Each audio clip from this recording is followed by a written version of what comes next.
The Right Side with Doug Billings. Hey everybody, my name is General Mike Flynn, and I'm here to do a big shout out for my great friend and one of the best in the business, Mr. Doug Billings. Right Side with Doug Billings, Right Side with Doug Billings. Doug is the future of the airwaves when it comes to independent broadcasters and podcasters. He is the new Rush Limbaugh. He's exactly what America needs right now, looking for honesty, looking for wisdom, looking for truth, looking for patriotism. Listen to Doug Billings at Right Side with Doug Billings. God bless you and God bless America, and thank you. Ladies and gentlemen, we are winning. We're winning, winning, winning. Welcome to The Right Side with Doug Billings. Are you ready? We are not liberal snowflakes who melt away in the face of tragedy, adversity, and challenge. We are a covenant nation under God, and his divine providence is not dead and it's not gone. It is living within each and every one of you. And you will bring it to life in such a way that the world has never seen before. We never back down.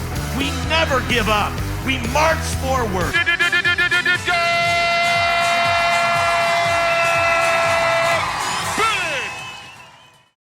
Welcome back, ladies and gentlemen. The Right Side with Doug Billings upon you, coming to you from smack dab in the middle of the fruited plain. And here we are. An honor to have... Eric, can I call you a friend? We've met several times on the road with Clay Clark. It's an honor to have you here. Here you are. Thank you, Doug. Appreciate it, my friend. It's great to be on.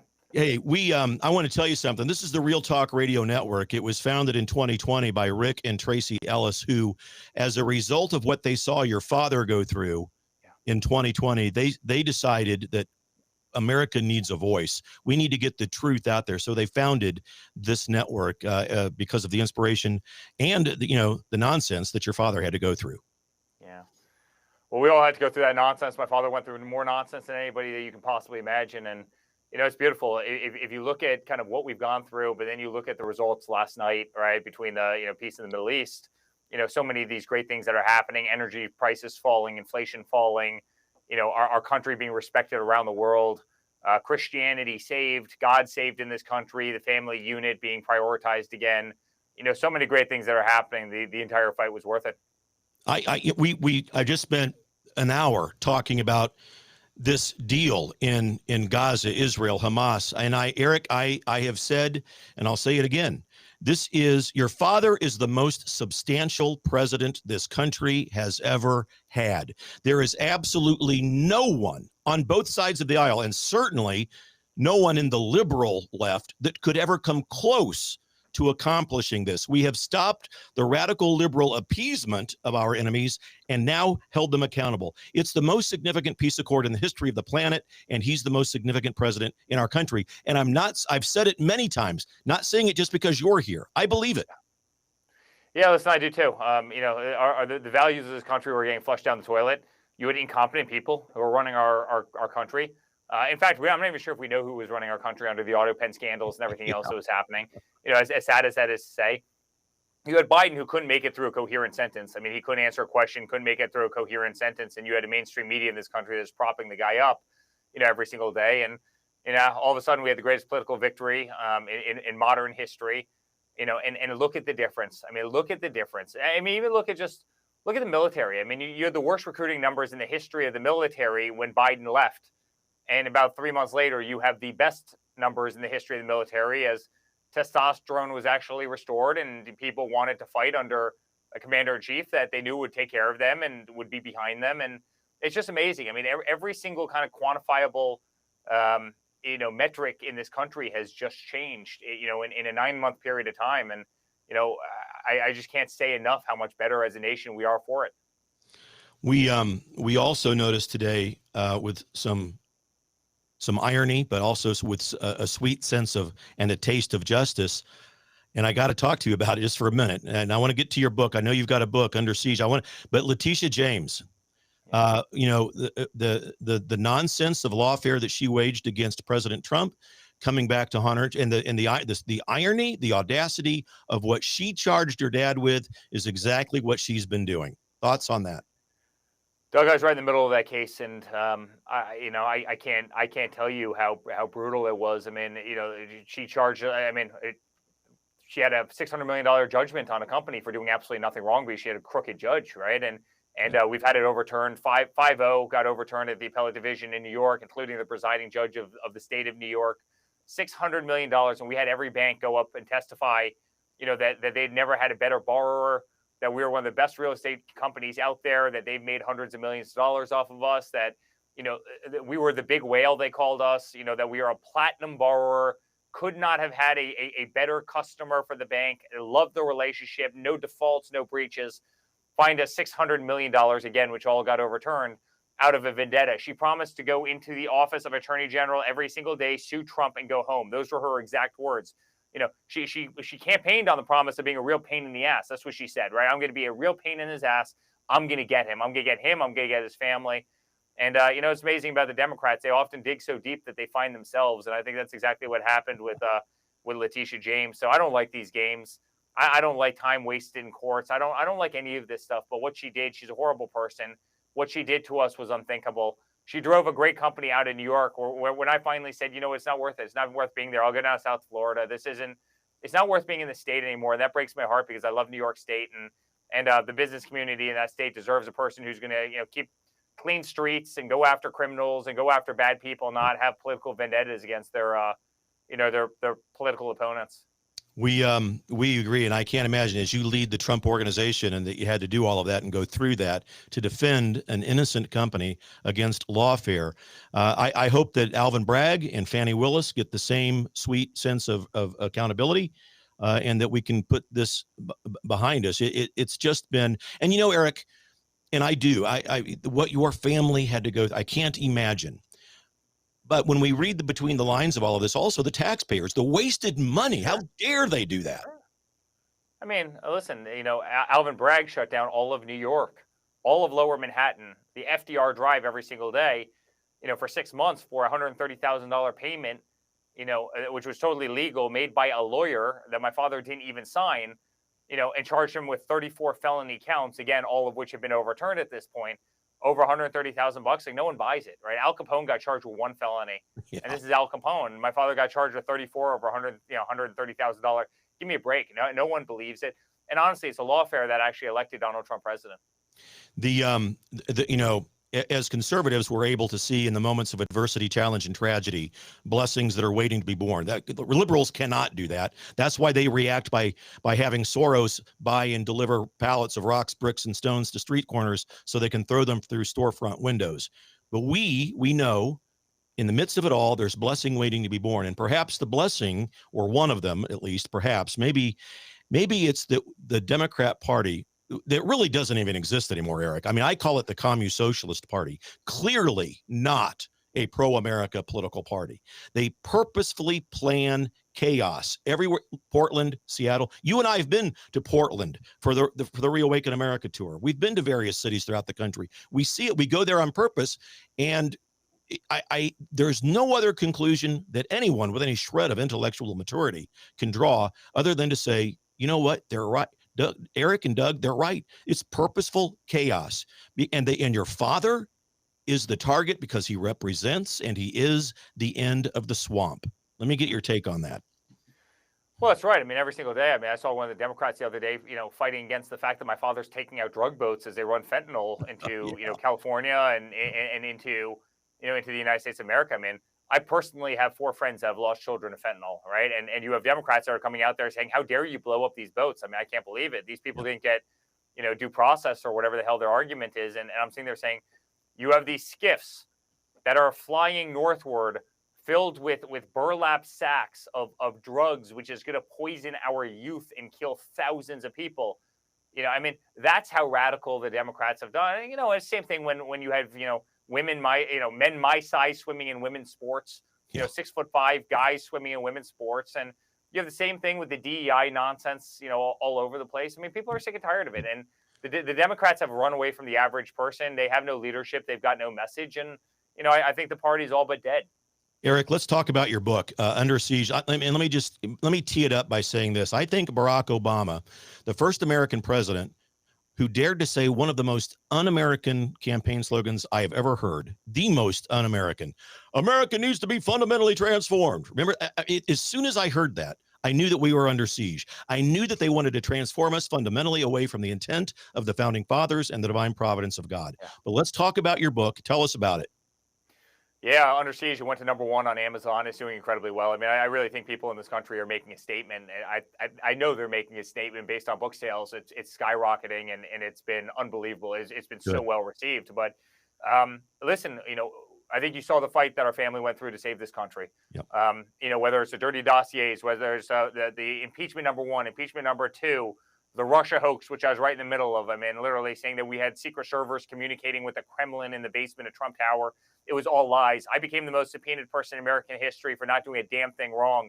Every AG, every DA, every gag order that they put on our family, taking us off of ballots, in Maine and in Colorado, weaponizing every aspect of the system, taking us off of Twitter, taking us off of Instagram, taking us off of, YouTube and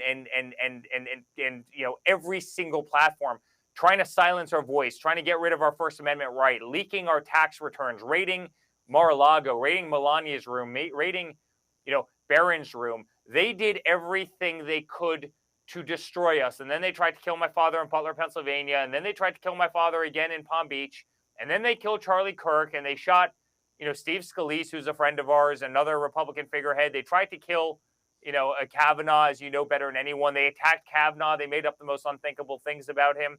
I could continue to go. I could go on and on with how they put our family under siege. But Doug, they weren't just putting us under siege. They were putting you under siege, right? They were putting every independent, non-controlled voice under siege. They were putting every person listening to us under siege, right? They were going after their ministers, and they were weaponizing the IRS against their churches, and they were weaponizing the IRS against them, and they were taking away their voice, and they were silencing them and turning down the dials on their social media platforms, and they were going after their families, and they were jumping over qualified people who were about to get jobs because of DEI and because Catholics. They wanted to rewrite the rules. They were prosecuting Catholics, and they were prosecuting people who didn't want revisionist history taught to their children, and people who were fundamentally against them allowing their 5-year-old boy or daughter to choose where they were on a gendrum spectrum in the classroom. And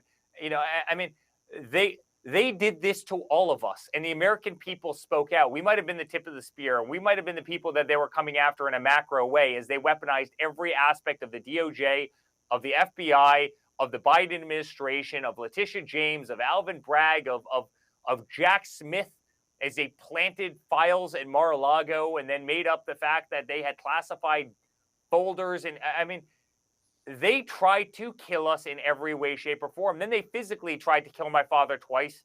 Then they killed Charlie Kirk. I'm watching blood come out of the neck of a dear friend of mine. They put our country under siege, and somebody had to tell the real story. And the book comes out on Tuesday, and I promise you, it is going to ruffle some of their feathers, and they deserve to have their feathers ruffled, because honestly, they are the most dishonest, set of criminals in the history of this country, what they tried to do. But thankfully, America spoke, and we all won. Every single person listening to us right now, you won, we all won. We're saving this country right now. Great things are happening to the United States of America. We're restoring freedom. We're restoring God. We're restoring our Constitution. We're restoring red, white, and blue. You no longer have Colin Kaepernick and all these people kneeling for the national anthem, and the women's soccer teams, Olympic soccer teams, turning their backs when they raise, the American flag. We have our country back. We have our family unit back. We have our Constitution back. We have the respect around the world. And I couldn't have been more proud to be part of that fight. So that's Under Siege, and that's why the book is doing so well. And it's a hell of a story. And I encourage everybody, go buy a copy. Go to Amazon right now, buy a copy, and let your voice be heard, because honestly, this is a referendum against these criminals. Make no mistake. It's a referendum against the criminals who tried to destroy us as they intended to destroy the country. Ladies and gentlemen, Amazon.com, Under Siege, the Eric Trump new book. Please, really, head over there. Eric, in the closing couple of minutes that we have here with each other, what, as you, with the particular set of glasses that you have based on the hindsight of everything that you've been through, and I know, I hear you, America is back, America first, strength, peace through strength. What's the nugget? What do we do? How do we really assure ourselves, because, for example, I like J.D. Vance. I'm hoping that he is the heir apparent and we might have the 12-year presidency of a Republican in office, if your dad decides not to run in 2028. But I hope that we can do that. And I think that the sheer ignorance of the radical left and their incapability to self-reflect on what they've done, instead they double down on the transgender myth and everything else, the most radical leftist pairing in our country's history with Tim Walz and Kamala Harris. It almost makes me think the presidency wasn't their ultimate goal, but they want to continue to push the needle in this country, politically and socially, as far to the left as possible. Well, listen. I don't think I've ever heard it said better than what you said. Their lack of ability to self-reflect. Listen, I'm a business guy. I run a very big company. Obviously, I run every aspect of the Trump organization, and if something's not going right, you can self-reflect and say, you know what, we could have done this better. We could have done this a little bit differently, right? And you do that every day as a business leader. You do that every day. Tampon Tim. You just mentioned Tim Walz. Tampon Tim. Shocking that a guy who wants to put tampons in boys' bathrooms in Minnesota gets zero support. Like, who would have thought? Who would have thought that the first person to drop out of the 2020 Democratic primaries was Kamala Harris with zero support? Yeah. Maybe we don't want to do that again, where we take the person who has zero support, and overthrow government, overthrow Joe Biden, and put this person, in place. Like, maybe you wanted to go to the person who had the most support or the second most support, right? As opposed to just subverting democracy and putting in some DEI pick that clearly no one liked, because if people liked her, she would have done a hell of a lot better in the 2020 primaries, right? But there is no self-reflection. Like, guess what? Maybe people really are upset that every illegal immigrant is getting free healthcare in this country, coming across the border, filling our kids' schools, taking a lot of resources, that could have been used for our own citizens. Maybe we don't want to die on that hill. Maybe we should have closed borders. Maybe we should actually have a process. Maybe we don't want to fight against fentanyl coming into this country. Maybe we don't want to fight against guys Eric Trump's size, again, swimming in collegiate women's, swimming. Like maybe we don't want to fight against these, and maybe we should focus on things that actually matter to people. And yet they're incapable of doing this. You had Barack Obama, who couldn't even say good job, Donald Trump, when he solved peace in the Middle East 2 nights ago. It's madness. It's madness. They are on the wrong side of every single issue, and we're on the right side of every single issue. We're on the right side of God. We're on the right side of the Constitution. We're on the right side of, respect for America, which we demand from other countries, especially when we do so much for all. And yet, what do? They push communist tendencies. You see that in New York City right now with Mondami. They push defunding of police agencies all across the country. They push anti-Semitic rhetoric all over the place. They try and remove God from our schools and our lives and every aspect of society.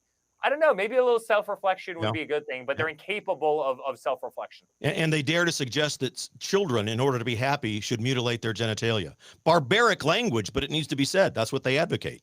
It's absolutely barbaric. And Tim Walz, you mentioned him, the poster man for the wussification of the American male, ladies and gentlemen. That's him. Eric, listen, thank you. Thank you very much for responding to my call and coming on the show. We wish you the best with your book, Under Siege. Ladies and gentlemen, Amazon.com, head over there, please. Eric, I might just mail you a copy. Maybe you'll sign it for me, and we'll mail me a copy. I'll definitely sign it for you. And I'm gonna pick it up. And thank you again. I know you've got to run. Thanks for coming on The Right Side. Great to be on, Doug. The Right Side with Doug Billings.